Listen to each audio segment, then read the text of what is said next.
Zimbabwe ndinokuchingamidza zvakare muchirongwa zviri matiri uko tiri kuongorora magariro ari kuita vakomana nevasikana vemuno muzimbabwe Harare mastreets. Wandiri naye pano ndimukoma achazointrodusa vega tonzwa kuti zvakanyatsombira sei. Mukoma sinokufatinonzwa laki koma laki nalakshon andoni wandinawo panapa mukoma chii chakaita kuti muuye kustreet musikanzi vangachakotaura nevamwe muhuku wakahwa kuti hamuchakontroleka muhuku wakaita sehupi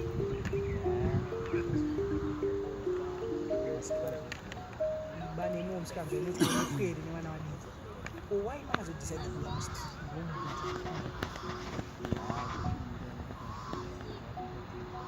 akabatwe mumai vati shoes kuuya mustreet. Saka iwo chishuwo chako chauri kufunga kuti wo mhuri yeZimbabwe yakateerera ingakuitire ndechei?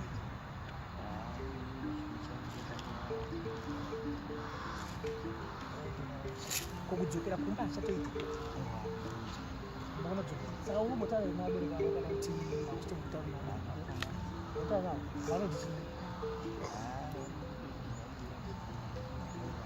Saka unogara kupi?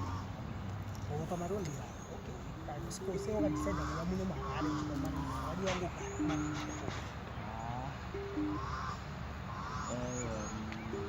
muno muno mune yese muri kungozvinzwira vadiwa vatariri takasunungwa takapokonoka zvedu tiri kutora nhaurwa dzedu tiri muno muHarare Gardens tichifepeterwa zvedu. Saka muno kuti chii mamwe matandarira vanhu mamwe inzvimbo yenye kuti munotsvagira chikafu here vanhu vamunoita sei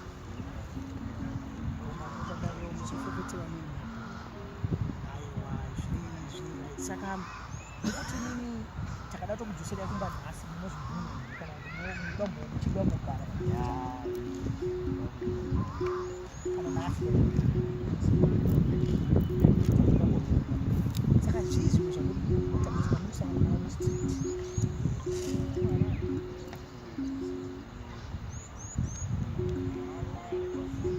Kurohwa nani kurohwa chinondizeka kurohwa ndiani anoakabatira vanhu ivo vamwe venyu saka tichaona kuti tingaita vadiwa vatariri Zimbabwe ndinokutenai tanga tiri pachirongwa zviri matiri uko tiri kuvhevhonora nekuburitsa magariro ari kuita vana vari mustreet matambudziko vari kusangana navo. Zita rangu ndonzi Kyovu Chikumbirike, ndini mushamarari wenyu. Tinokutendai. Thank you Zimbabwe.